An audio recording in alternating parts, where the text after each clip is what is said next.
First of all, let's make a brief account of the major features of this scholastic philosophy, and I'd like to pick out some of the major characteristics of those thinkers who contributed greatly to the development of this scholastic tradition of thought. So, scholastic thinkers highly appreciated argumentation. They trusted logic and dialectics. That's why they contributed greatly to the development of these disciplines, due to the translation of lots of Aristotelian works on logic and metaphysics as well. Besides that, scholastic thinkers accepted as a fundamental guide to developing their own ideas the ancient insight here, ideas and views of some of the prominent ancient thinkers. Mainly, they were under the influence of the ideas of New Platonists or Neoplatonists, Plato, of course, but that was quite typical for the early period of the medieval philosophy. But as for the latest period of the medieval philosophy, lots of scholastic thinkers were greatly influenced by Aristotle, of course. His metaphysics, his works on logic. The third feature, those thinkers felt obliged to raise questions about the relationship of their theories to revealed truths and to coordinate the insights of philosophy with theological teaching. The theory of the harmony of faith and reason was put forward by Thomas Aquinas. So now let's turn to Thomas Aquinas, because Thomas Aquinas was one of the greatest theologian and philosopher of the 13th century. And basically Thomas Aquinas is referred to as a teacher of sacred doctrine. Yeah? And he was also interested in metaphysics, philosophy of religion, philosophy of human persons, ethics, based on the idea of virtues. So, and Aquinas transformed the ideas of Aristotelian metaphysics and integrated them into the foundations of Christian theology and philosophy. See? He wrote lots of works. He was a rather prolific writer. First of all, I'd like to refer to some of his early works, such as a commentary on Lombard sentences, the disputed question, De Veritate, on truth. Also the work known as On Being and Essence. That's an essential philosophical work. And a commentary on Boethius' work on the Trinity. Yeah? And also he, in his early period, he started writing and working at his lengthy work entitled Summa Contra Gentiles. So Aquinas said that he aimed by the way of reason to pursue those things about God which human reason is able to investigate. Yeah? So typical. Aquinas was a teacher. He was lecturer on theology and philosophy, and beside that he was a professor in theology at the University of Paris. So the most influential of all his works is the so-called Summa Theology. Summa Theology. That is a fundamental synopsis of theology. Summa Theology contains 3 long treatises of parts, and these parts are divided into subsections called questions and articles.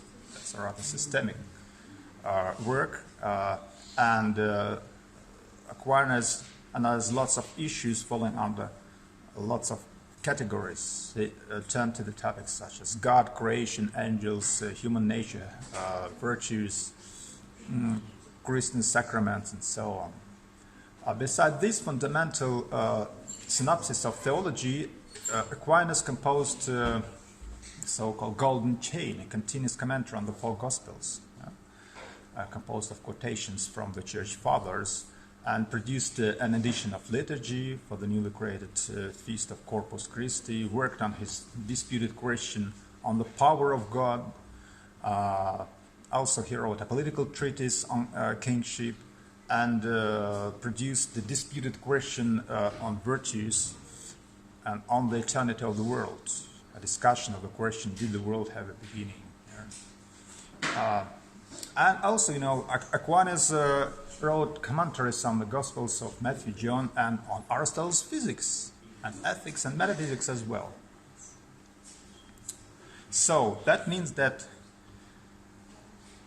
he was a real intellectual figure. What about the influences?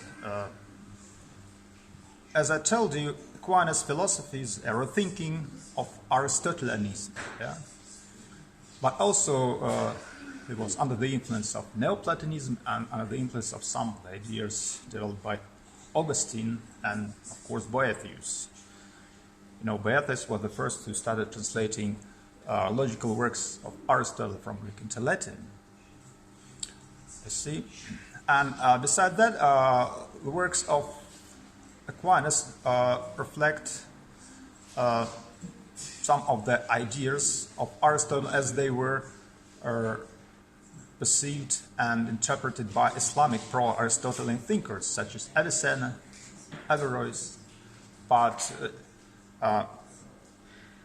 Aquinas used to criticize those thinkers, and he tried to somehow to process, to transform, to adapt the ideas of Aristotle's metaphysics to Christian theology and philosophy here. As a matter of fact, Aquinas produced 12 commentaries on works of Aristotle.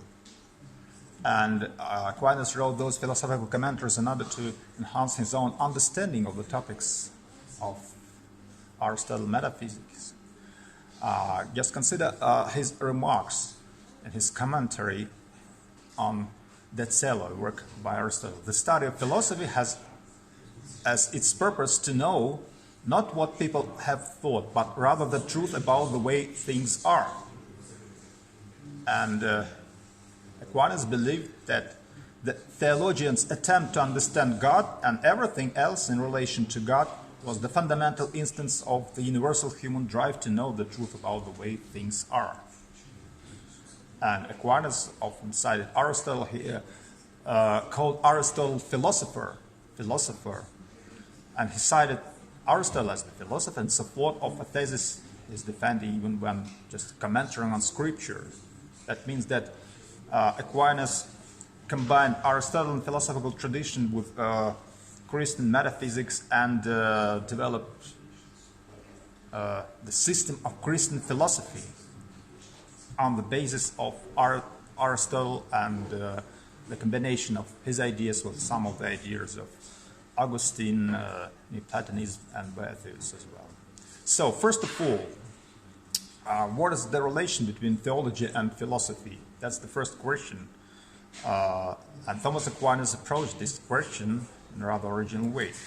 Aquinas made room for both theology and philosophy in the body of all knowledge. And he argued that some truth can be known only through faith. For instance, creed is God, or the mystery of Trinity. And some truth can be known only through reason. Yeah? For instance, all material substances are composed of matter and form. So he just reproduced this fundamental helomorphic thesis of Aristotle. And some truth can be known through either faith or reason. For instance, the truth that God exists. This can be a matter of divine revelation, or also we can develop arguments in order to support this fundamental existential claim that God exists and God is real. And Thomas Aquinas developed a set of arguments as well known for his cosmological arguments in favor of God's existence. Faith and knowledge. What is the relation between faith and knowledge? What is the Latin term? Fides, faith. It falls midway between opinion and scientific knowledge, scienza. Faith is more than opinion because it involves a firm assent to its object, and it is less than knowledge because it lacks intellectual vision, intellectual grasp. Yeah?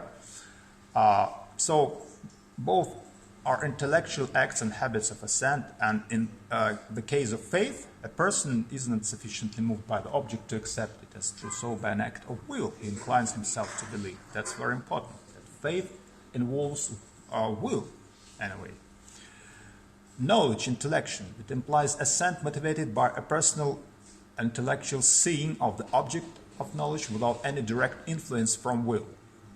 And reason, ratio, is another type of intellectual activity. That is discourse, some simple understanding and reasoning differ only in the matter in which the intellect works. Yeah? Understanding of intellection, this is the mode of intellectual vision. Yeah? This when we grasp something by seeing what something means. While through reason, one moves discursively from one item of knowledge to another, using deductive arguments. And Aquinas thought that truth of revelation can be taken as the premises for the development of deductive system for the conclusions. So, and the most important claim of Aquinas is the claim that there can be no real conflict between faith and reason, faith and philosophy, yeah?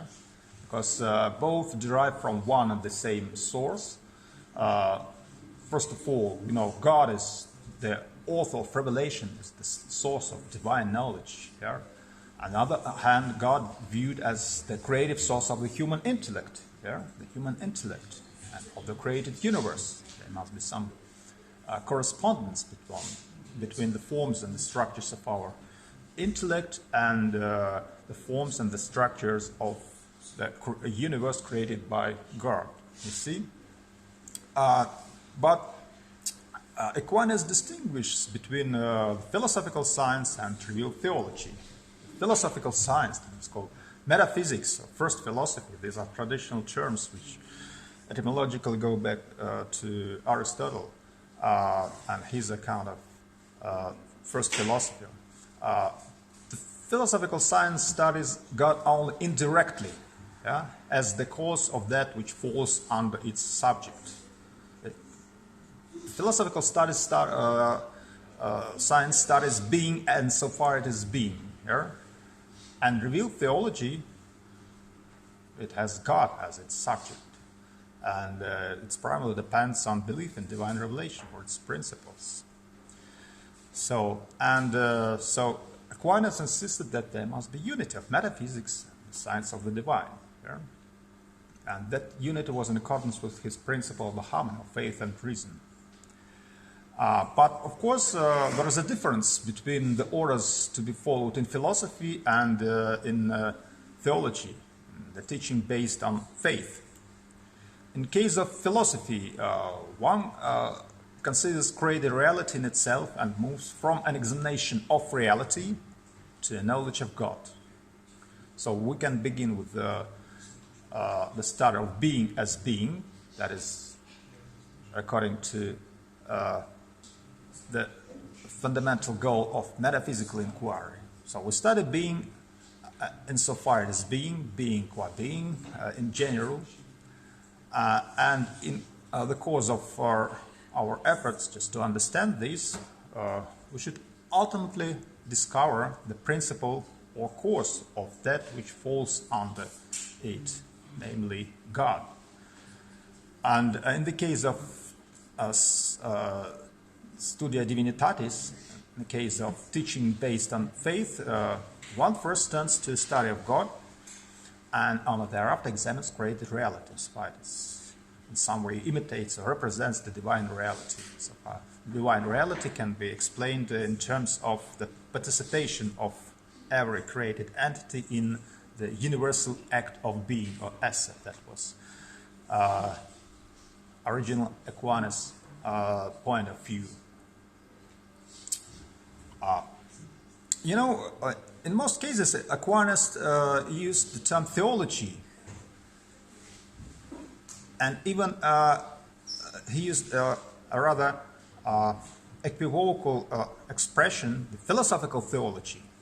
But of course, we know that what he had in mind was metaphysics, and he distinguished the philosophical theology from the nature of theology, and the theology taught in Scripture.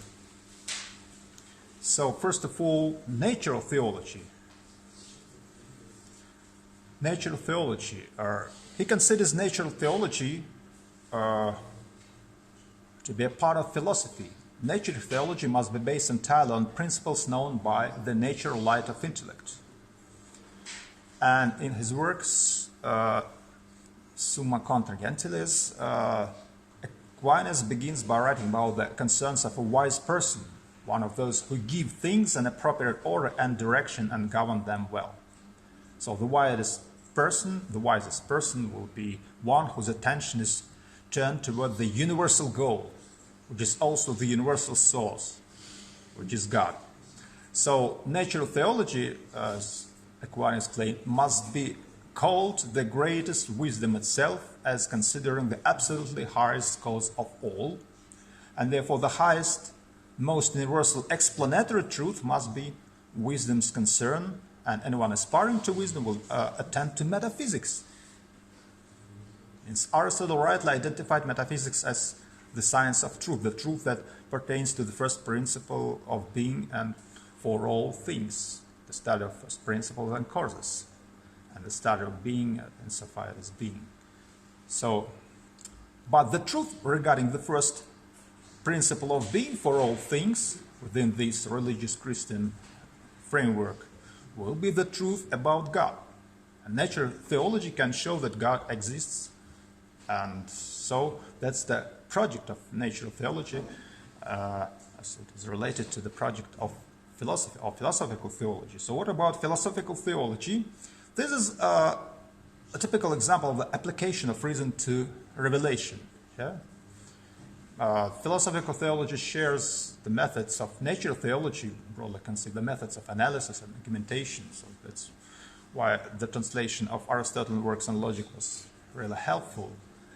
But it lifts natural theology's restriction on premises, accepting as assumptions revealed propositions. Revealed propositions include those that are initially inaccessible to unaided reason, such as the mysteries of Christian doctrine. So they must be taken in the axioms, and then we're going to give proof of the theorems on the basis of these axioms. They can be used as the premises in our deductive argument, you see.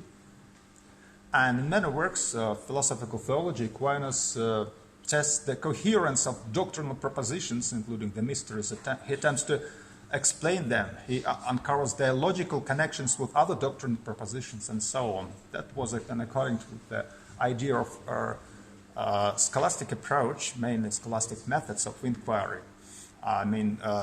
Clarifying and providing some logical proof of the truths which are initially and originally given in the Holy Scripture. So in his fundamental work, Summa Theologia, philosophical studies are characterized not only as dealing with the things that are subject to reason, but those things also encompass all beings, including God. And that's why a part of philosophy is called theology, and that's why even Aristotle referred to his first philosophy as theology, because, theos, or God, as not only the exemplification of being, but it is being in itself. It's the actual meaning of absolute being, yeah? And of course, Aristotle and God can be taken as a role model for other beings, because it's actual, it is energia or energetic singularity, as I usually refer to this God grasped by Aristotle and his metaphysical conception. So metaphysics for Aquinas was the effort to understand reality in general, and to find the ultimate explanation of the manifold of experience in terms of the highest causes. And with respect to this methodological claim, Aquinas followed Aristotle, of course. But, philosophers before Aquinas variously described the subject matter of this metaphysical study as the study of immaterial substances, following Platonic tradition here.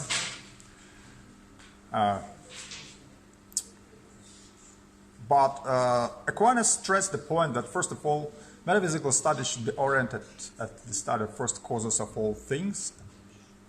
And finally, it should work out the proper understanding of being in general. That's the first and the primary goal of metaphysical inquiry. And following Aristotle, Aquinas is conceived that there is a science that studies being as being. Now we call this science metaphysics, and that's the original term. So metaphysics moves from an examination of reality to a knowledge of God. So that's how Aquinas tries to link metaphysics to theology. In Aquinas' theology, it is God that is eminently being. He uses such terms as pure and simple, actus purus in Latin. So, esse pure and simple taken its infinity and perfection. So the act of being, esse, is like the very stuff from which things are made existentially. Yeah? So we have to discriminate between these two aspects, between these two items. There's the existence of things, such as substances and accidents, which consists in their participation in the act of being. So that's the first fundamental principle, the first fundamental tenet of Aquinas metaphysics. So that means that all those things which turn out to be combined in the universe created by God, they do not have existence in virtue of themselves. It is the participation of beings, which fall under the category of ens creatum, in the act of being, esse. And this participation accounts for the existence of all those things. And reality is only intelligible by the light of the supreme act of being, which is God. And God is eminently being. And this eminently being can be recognized and characterized through a set of the so-called transcendental predicates, such as unity, goodness, truth, beauty. Yeah?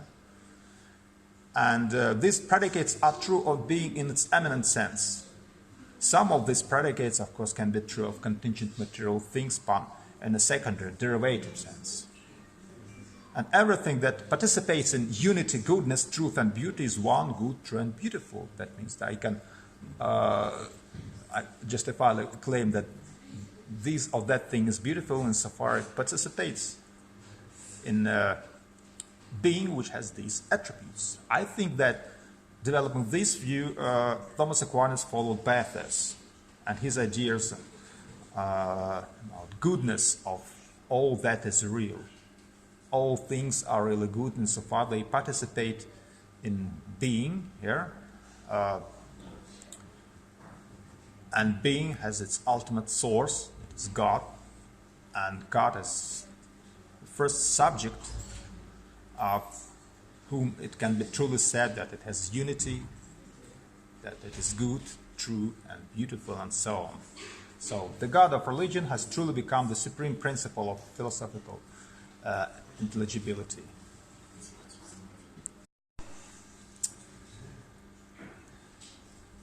So we'll start with primitive understanding of being. You know, there are lots of works on Thomas Aquinas and lots of contemporary interpreters of Aquinas' views. And lots of contemporary interpreters, they disagree of whether Aquinas think that the primitive understanding of being is reached by the intellect merely through its first operation, or also requires the second operation, judgment, whether it is intuitive or discursive. Yeah, that is a disputable question. But first of all, we have to discriminate between these two, or maybe three major concepts: being, essence, and existence. Yeah.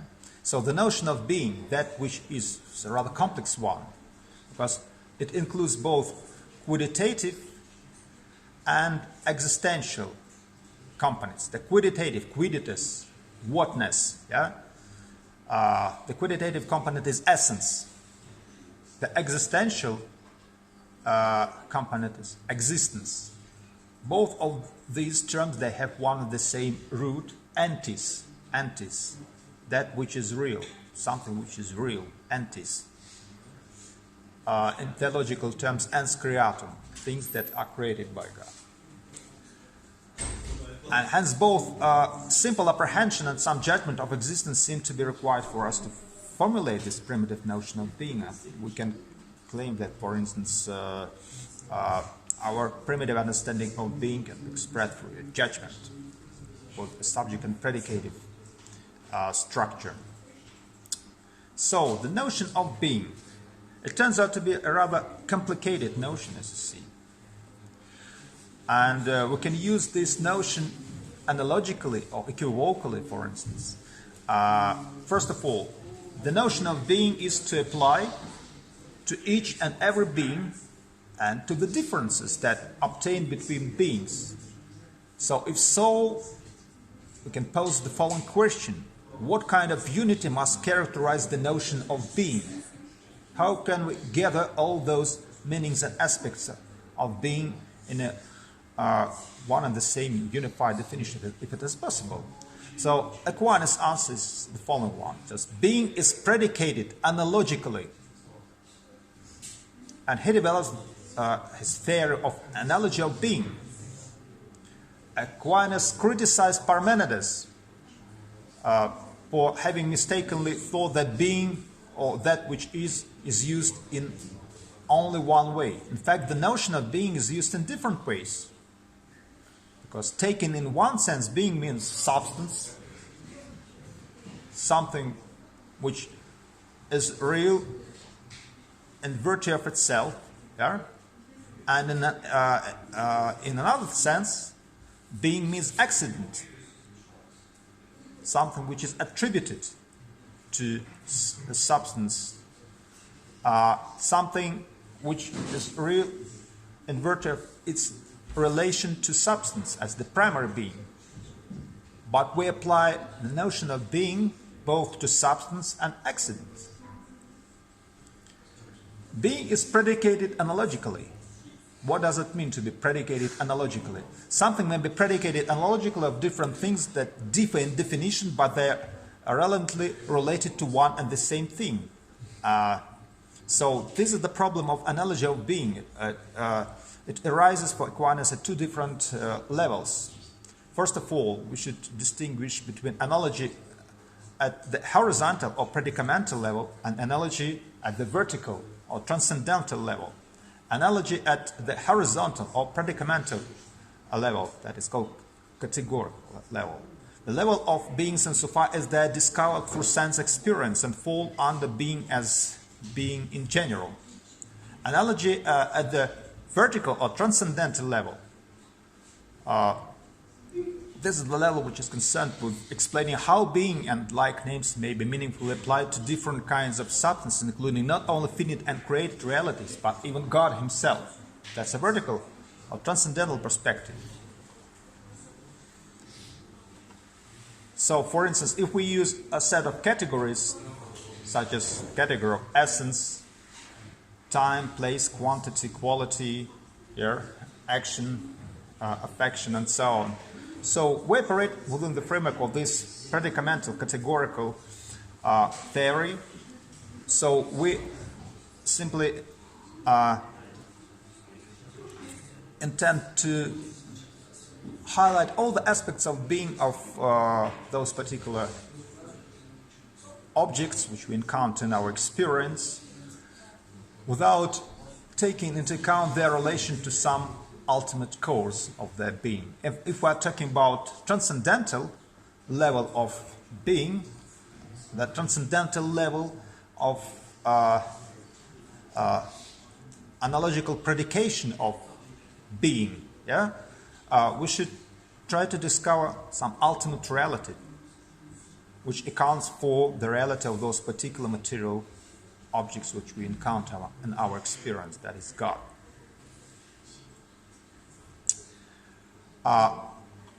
Predication. Predication is when we say something, when we attribute some property, and when we are talking about the relationship between things. But also we can use being as a predicate because we claim that this entity is real. Yeah? So we have to distinguish between three major meanings of predication. Predication may be univocal, equivocal, and analogical. To be predicated univocally. Something is predicated univocally when it remains the same in name and in intelligible content or definition. In this way, for instance, the name animal is predicated of a human being and of a donkey. Yeah? To be predicated equivocally. Something is predicated equivocally of different things when the name remains the same, but its meaning differs in different applications. For instance, the name dog may be said of a barking creature and of a heavenly body. Yeah? And to be predicated analogically, that's the most important item in this area of distinctions. Something may be predicated analogically of different things that differ in definition, but they are relevantly related to one and the same thing. For example, the name health is said of animal's body, also of blood, or of a medical potion, but not in the same way. Yeah? It is said of blood in terms of the results of a blood test, insofar as it is a sign of health, and of the living body as the subject in which health is present, you see? And each of these usages is relevantly related to one and the same end, the animal's health. So going further, let's stress the importance of the analogical predication, because we use analogical predication when we say of the entities that they are real. Analogical predication may be based on the fact that different secondary analogates are different, but analogical uses of the same predicate are ordered or related to one and the same subject. And in this way, being is said of substance and of accidents, accidental forms that are inherent in substance. Now, accidents fall under different categories, yeah? Such as quantity, quality, place, time, affection, action, position, and so on. So the accidents, different secondary analogates, are named by being because they are relevantly related to a subject, namely substance, which is the primary analogate. So that means that we primarily say something that is of a substance that it is real, it is in the sense of being real in the first and prominent sense. It is primary being. And analogically, we can say of accidents that they are real, but of course they are real in virtue of their being related to substance, and we can separate those accidents only in thought by the means of abstracting them, yeah, from the substance. Also, you should be aware of the degrees of being. Things that exist only in the order of thought, negations and privations, are the weakest in their claim on being. Besides that, we know that there are lots of processes, such as the process of generation, corruption, and change, emotion. And these processes are stronger in their title of being because they are processes leading to substance or corruptions of substance. Besides that, we can identify properties and relations. quantities, qualities of substance, and of course they are higher in their claim upon being, but they exist only in something else, in a substance, in virtue of their being related to substance. If we are talking about the relation, for instance, that's all about how two individual or more substances are related to each other. And substance in the highest, it is the highest in the degree of being. Substance is that which is most perfect because it enjoys being in itself. Yeah? Now, another very important set of distinctions, difference and sameness. Aquinas' theory of analogical predications ground on sameness and difference that obtain in reality. You know, because each of the secondary things to which a term such as being is applied is differently related to the primary analogate. The intelligible content of each of them will also differ. For example, the intelligible content of such property as being colored or being situated somewhere or having some spatial position or being related to other objects, they have different meanings. They are different aspects of reality, different aspects of being, which have different intelligible content. But of course, all those aspects which we usually grasp when we use categories such as quantity, quality, place, or space, or time. These aspects which are grasped through a set of categories they have focal meaning. They are related to one and the same thing. So because the various secondary analogates are relevantly related to some one thing, the intelligible contents are also partly the same. So the analogy of many to one and the analogy of one to another, that's another very important distinction. The analogy of many to one, that's the first case of analogical predication of a given name.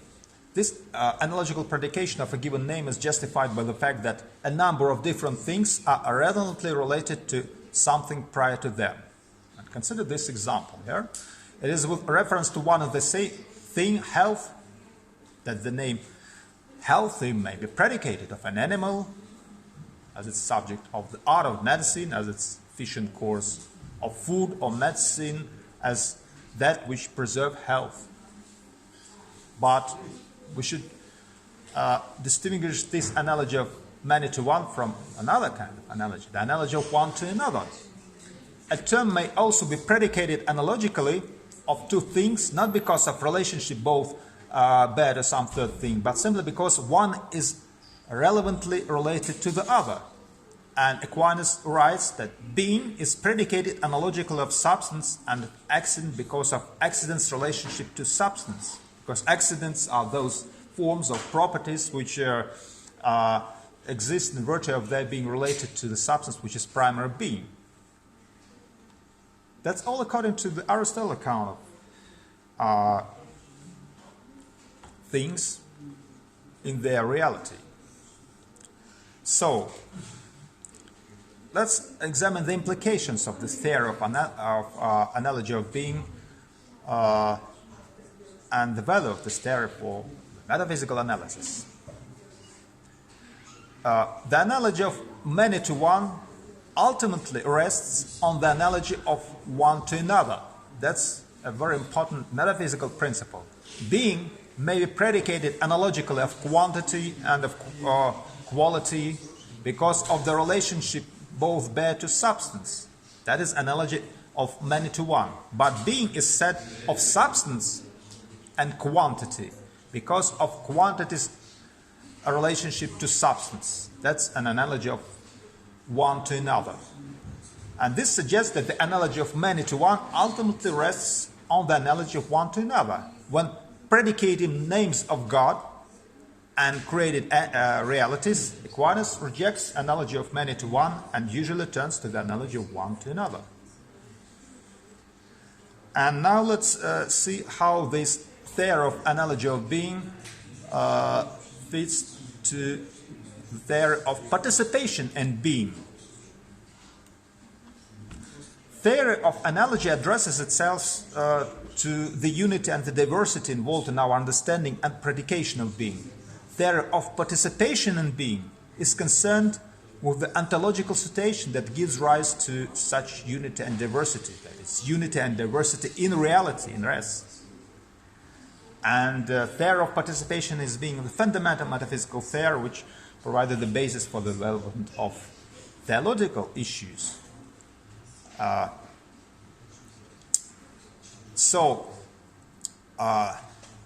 question is, how can there be many things, each of which shares in being, and yet each of which is different from every other? That's the problem of the one and the many. And in order to be this or that particular being, that is, to be the subject of an accident, it must participate in esse, in the act of being. That is true of every object. Not only material object, but also intelligible object. The principle of participation in general, when something receives particularly that which belongs to another universally or totally, the former is said to participate in the latter. So how can we specify this fundamental metaphysical principle, the principle of participation? Aquinas distinguishes a number of different ways. First of all, he identifies logical participation, ontological or real participation, and participation of beings in existence and the act of being in esse. So that's another set of fundamental distinctions. Logical participation, for instance, human being, when we operate concepts, when we try to give the definition on the conceptual level of what it's like to be a human here. So human being is said to participate in animal because human being doesn't possess the total intelligible content of animal. And we specify the concept of animal by the way of adding some specific characteristics such as having the capacity of reasoning, being rational. And the final definition goes as follows. So human being is a rational animal, animal rationale. So, in like fashion, an individual Socrates is said to participate in human being, and human being is said to participate in a generic concept, that of animal. So, in these cases, a less extended intelligible content is said to participate in a more extended intelligible content. Ontological or real participation. First of all, there are two aspects that are worth being identified and mentioned in this context. A subject participates in an accident. For instance, Socrates is a subject, and we can say of Socrates that he is a philosopher, that he is educated, that is his accident. And when we attribute this property of being educated to Socrates, we can present it in ontological terms, as if the subject participates in an accident. But on a more fundamental level, if we take seriously the helomorphic concept of being of material objects, which was developed by Aristotle, matter participates in form. Wood participates in the form of table, because the form of table is imposed on some parcel of matter, which we call wood. So matter participates in form. Both may be described as instances of participation. So they may be accidental forms, being pale, being tall, or substantial forms, being human being. And the forms are not restricted to any given subject when considered in themselves, such as the form of secularity, but they can be considered in themselves because we abstract those forms in thought and introduce them as if virtually having this self-sustainable existence, but only in thought. So, both in case of ontological participation, the forms in question, whether accidental or substantial, are limited to this or that particular subject. And the third category, participation of beings in existence, the most fundamental category. The participation of beings in existence in the act of being esse. For example, an effect is said to participate in its cause, especially when it is not equal to the power of its cause. Under this third kind of real or ontological participation, Aquinas places participation of beings in existence or in the act of being esse. So, the major principle of this metaphysical kind of things, if something is to be this or that particular being, to be the subject of an accident, it must participate in esse, in the act of being. So those particular things are real because they participate in some universal act of being, which is called esse. So Aquinas argues that existence, in the highest eminent sense, esse, cannot participate in anything else in the way a substance, a particular object, participates in an accident, or matter participates in form. This is so because existence is signified abstractly, although both a substantial subject and matter are signified concretely. Nor can existence participate in anything else in the way a species participates in a genus. For instance, a human being participates in animal, yeah? Or as an individual participates in a species. For instance, Socrates participates in human being. Yeah? That is, in the way something less extended in intelligible content participates in something more extended. Why? Because there is nothing more general than existence. That's the most general concept. So, being, and which is substantivated as antis, yeah, or ens creatum, for instance, if we're talking about things that are created by God, assuming this religious fundamental presupposition. Being, even though it is too most universal, is expressed concretely. Therefore, a being can participate in the act of being, esse, in the way something taken concretely participates in something taken abstractly. So, if something is to be this or that particular being, this or that particular object, if something is to be the subject of an accident, it must participate in esse, in the act of being.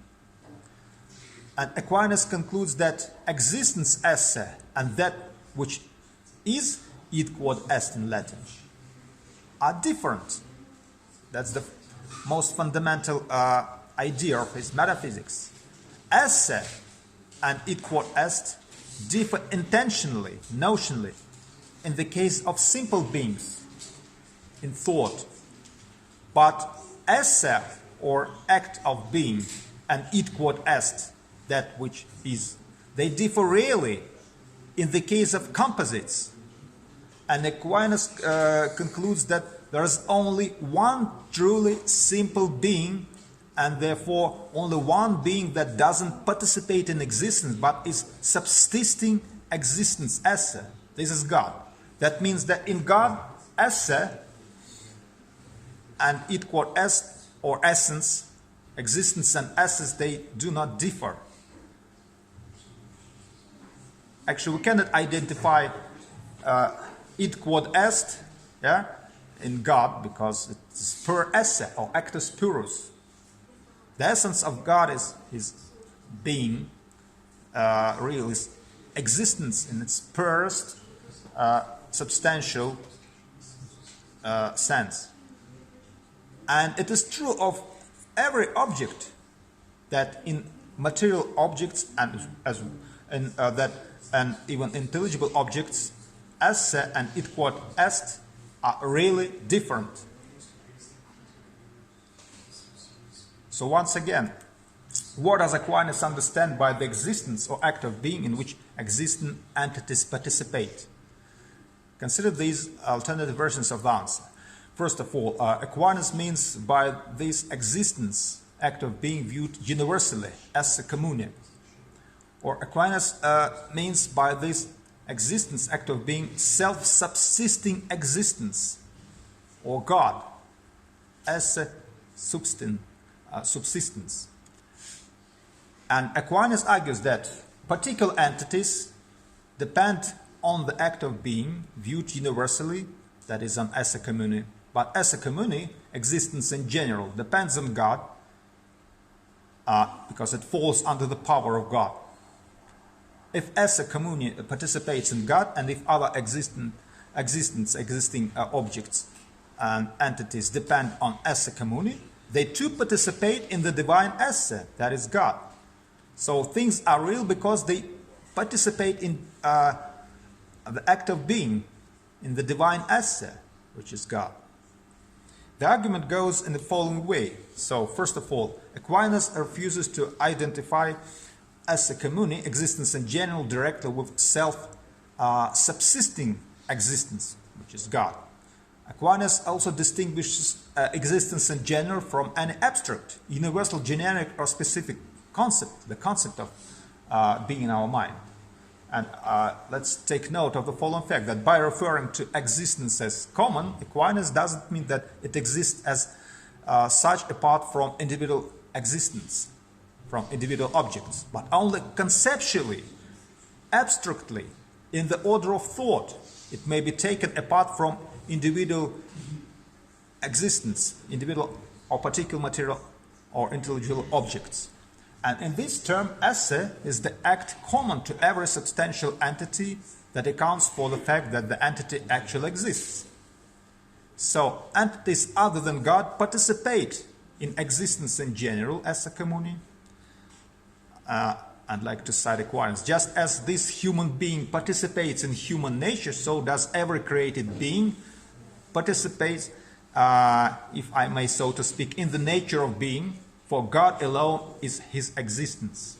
And by participating in the nature of being, Aquinas means participating in esse commune.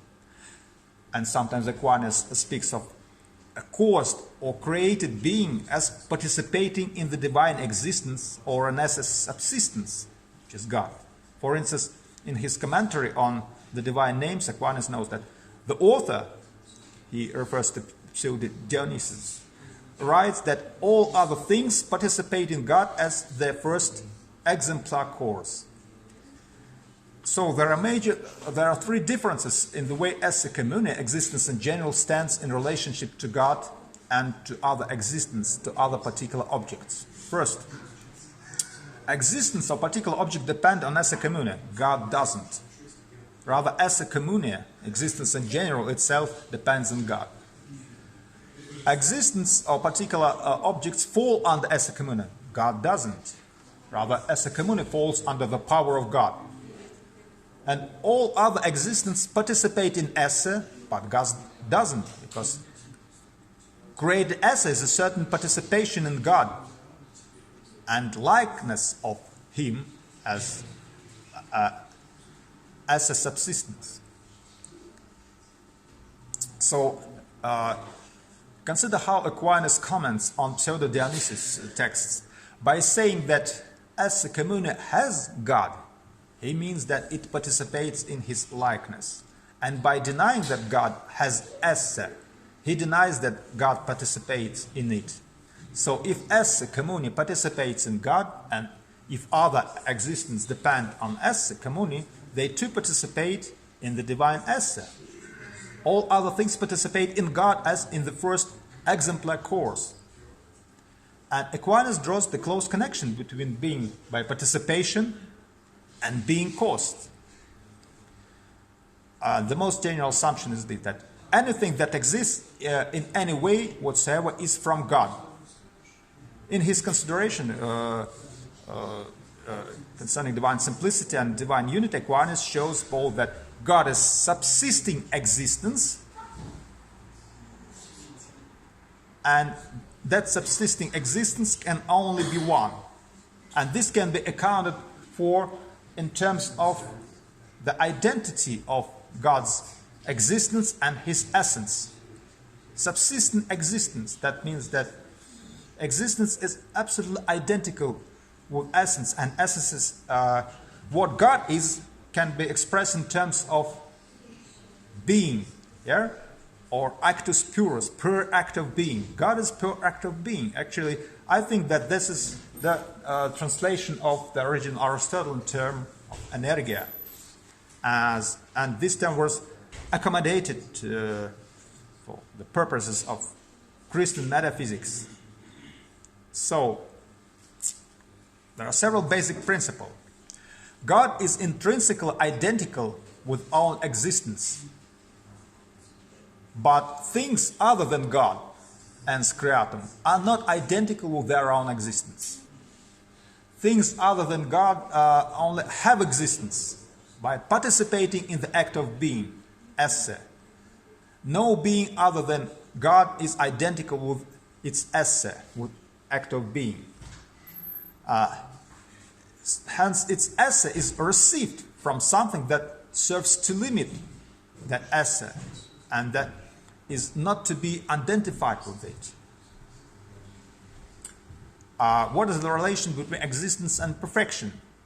Things different in the degree to which they participate in esse, so as to exist more or less perfectly, must all be caused by one first being that exists most perfectly. This can be transformed into the argument for the existence of God. And actually, Aquinas did that when he proposed his 5 cosmological arguments to support the idea that God is real. Yeah? So, each and everything receives its perfection by participating in the first and pure act, actus purus, subsisting existence, or God. So, esse, existence, which is the fundamental act of being, is the perfection of every form, since it is a form that is perfected by having existence. And it has existence when it actually exists, when it is instantiated in, as a substantial form of a particular material thing, for example. Then, another very interesting category, to participate by likeness. What is it for a thing, an entity, which is not identical with our existence, to exist actually? It is to participate by likeness in the first and pure act, subsisting existence of God. Aquinas uses the language of participating by likeness in the first and pure act, or subsisting esse, in order to avoid any possible suggestion that participation in the divine esse might mean that in some way a creature is a part of God. It's only by likeness that ens creatum are real and have existence. But God has existence substantially. The subsisting existence, actus purum, in original sense. So, the act of being esse that is present in the participant, a particular thing itself, we can try to characterize this act of being and the modes of its being present in every particular thing.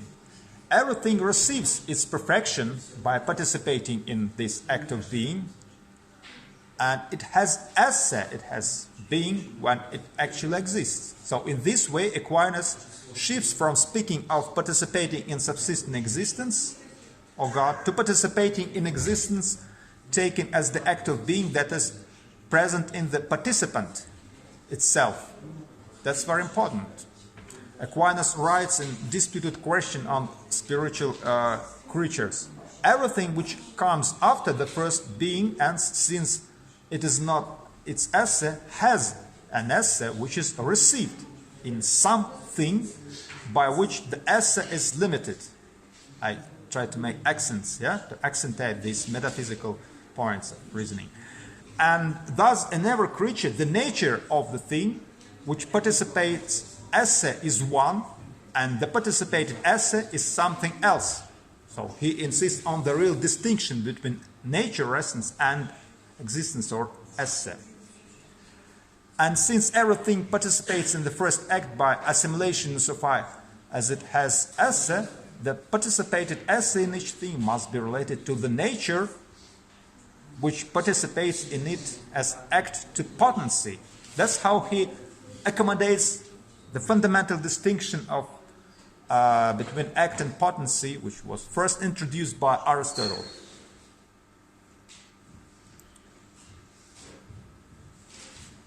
So, what are the most important conclusions proposed by, made by Aquinas? So, first, no being other than God is identical with its esse, act of being. Yeah. Only God is intrinsically identical with our own existence. Yeah. God is subsisting existence. God is intrinsically identical with our own existence. It doesn't really have essence which is different from his existence. That's why God can only be substantially one. And there are many things, because there's a real distinction, a real difference between their essence and their existence. They receive their existence due to the participation in the act of being, but they don't have this existence in themselves. We can conceive of those things as not being real. And so God's essence is not something different from his existence. That's the fundamental tenet, the fundamental principle. Things other than God only have existence by participating in the act of being an esse, and the nature or essence of the creature that participates is one, and the esse in which it participates is something else. That's a real distinction. Later on, Francisco Suarez, maybe the latest theologian, argued against this real distinction in favor of ideal or intentional distinction. But according to Thomas Aquinas, the participating nature is related to the esse, to the act of being. It receives and limits as potency is related to act. So I have only some potential, some potency to be real, yeah? And due to my participating in the act of being, this potency turns out to be actualized. So in all substantial entities other than God, there is a real composition of nature, essence on the one hand, and esse, act of being on the other. And everything whose esse is other than its nature receives its esse from something else. What exists through something else is traced back to that which exists through itself, as to its first cause. It follows that there must be something which is the cause of being for all other things, by reason of which the fact that it is esse of God. So to reject this conclusion would force one just to postulate an infinite regress of caused causes of esse. But there must be some ultimate final cause. The argument for God's existence itself uses as its point of departure the otherness distinction of essence and esse in all beings other than God. Then, if we take into account the complexity of substances, yeah, of existence, yeah, which are distinct from God. So, in all beings other than God, including separate intelligences such as angels or spirits, essence and esse are compounded as potentiality and actuality. Separate substances that are distinct from God are not perfectly simple so as to be pure actuality. They do involve potentiality as well as actuality. So, first of all, if I talk about a material thing is a composition of form and matter plus esse. A form in the first is the first to receive esse. Yeah, is the first to receive esse. So form, matter plus esse. That's account for the reality of a particular material thing. If I'm talking about intelligences such as angels, spirits, so their existence consists in this combination of form and esse.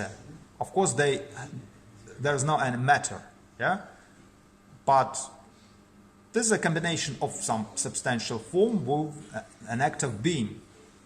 So everything that is distinct from God receives its esse from the first being, that is esse alone or per act of being, per actuality, And what receives something from another is in potency with respect to what it receives. And that which it receives is present in it as its act. For example, in the case of an intelligence, which is form plus esse, the form quiddity or essence, yeah, of an angel, for instance, yeah, that is an intelligence is in potency to the esse it received from God, and its esse is received as act, yeah. So that's how we can make this distinction between potential and actual existence. So the form is real in potency, yeah, and has potential relation to the esse, and its esse is received as an act. If we're talking that this intelligence is real. And Aquinas also finds confirmation for his position in the Bayesian dictum that substances of this type are composed of quod est and esse. Yeah? Substance and accidents, that's the translation of some basic Aristotelian terms. Substance has a stronger claim on being than negations, privations, generation, corruption, motion, and the various accidents. That is because substance exists in its own right, and Aquinas refers to the first substance or primary being as the particular or individual substance of which all else is predicated. And Aquinas reduces Aristotle's modes of substance to two. First substance, the ultimate subject of propositions, yeah? And substance taken as form or essence or quiddity. For instance, first substance is Socrates, and quiddity is what is Socrates? Who is Socrates? He is a human being here. That is his essence. Now let's turn to the distinction between first substance or primary being and second substance as secondary being. The distinction which was initially introduced by Aristotle and then it was transformed and accommodated by Thomas Aquinas. First substance, primary being, and secondary substance. So Aquinas knew Aristotle's distinction in the categories between substance in the primary sense, primary substance or primary being, and secondary substance or secondary being. Socrates is primary being, first substance, and when we say something truly about Socrates, for instance, Socrates is a human being, Socrates is a man. A man, this is our human being, this is a secondary being, or second substance, universal nature expressed by predication, that which is true of the first substance, namely the individual named Socrates. And the concrete subject or whole includes individuating characteristics as well. Thus we cannot say Socrates is humanity. We can predicate second substance or first substance by saying Socrates is a man, Socrates is a human being. It follows therefore that second substance is not to be identified with substance taken as essence or nature. So Aquinas, and that's the peculiarity of his view, Aquinas didn't identify substance taken as quiddity or essence with second substance. In metaform composites, the relation of substance taken as essence or nature, quiddity, to substance taken as subject is the relation of formal part to concrete whole, concrete subject. And you know, Aquinas follows Aristotle, and he uses his categorical approach when highlighting the aspects of being of substance, when discriminating between substance and its accidents. Substance by definition subsists in itself, but substance also stands under accidents or serves as their foundation and support. And just to recall this categorical scheme which was developed by Aristotle, substance or essence and 9 supreme kinds of accidents: quantity, quality, relation, having, time, when, place, where, being in a position, action, or acting somewhere, affection, or being affected. So these different modes of predication correspond to and reflect different ways in which being is realized. And this diversity is the order of predication follows from and depends upon diversity in the order of being. And Aquinas claims that by reversing this perspective and analyzing the diversity in the order of predication, one may uncover a corresponding diversity in the order of being. That means that being is said in different ways, is predicated in different ways, and categories simply just represent these ways of predication, you see? So, of course, Aquinas follows Aristotle and recognizes that finite material entities can be properly described in terms of matter and form composition. And also, Aquinas follows Aristotle in establishing the matter-form distinction based that it is based on change. Matter is the first subject that remains under changes and motions in terms of quality, quantity, and on, but also in terms of substance. So there is a difference between accidental change and substantial change. Yeah? For example, accidental change takes place when the wood different from the form of a bench or a bed, because wood is now under one form and now under another, and that is accidental change. But when we observe an element such as air becoming water, we must also conclude that something that exists under the form of an air is now under the form of water, and that's an example of substantial change. But according to Aquinas, there must be some underlying subject, yeah, of this change, so-called prime matter or pure potentiality. And in Aquinas and Aristotle sense, prime matter is the ultimate subject of form and privation, and it has no determination it doesn't have any actuality in itself or of itself. And even a minimum degree of actuality on the part of prime matter would compromise the essential unity of a matter-form composite. So Aquinas insists prime matter cannot be maintained in existence without some substantial form.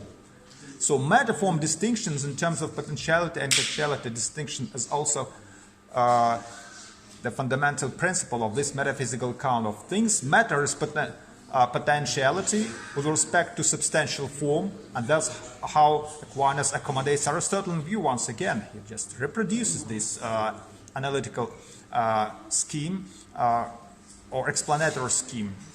And materials being composite essence is itself in potentiality with respect to the thing's act of being essence. So for Aquinas, the essence of material being includes both prime matter and substantial form, and mustn't be reduced to substantial form alone. And it's quite typical for human beings, yeah, to be composed of soul and body. Yeah. So the value of this matter-form distinction: at the level of material entities, there can be many individuals within the same class or species.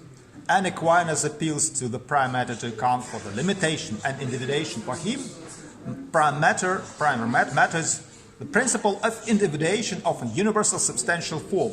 The form of material entity, a thing, accounts for the fact that a particular thing enjoys this kind of being rather than another kind. The form of material thing accounts for that which it has in common with other members of its species. But individual member of a species doesn't exhaust the specific kind of being. There can be many individuals within the same kind. How to explain this? To account for that fact, Aquinas appeals to another principle, the prime matter. This principle, the prime matter, limits or restricts the form or act within the essence of this particular subject. And act of being as such, and therefore form as such, is not self-limiting. The prime matter provides the limitation and individuation of generic and specific forms, and this provided the basis for the realistic treatment of the famous problem of universals, which was widely discussed and solved in alternative ways in scholasticism. Okay, that's all for today. Thank you for your attention.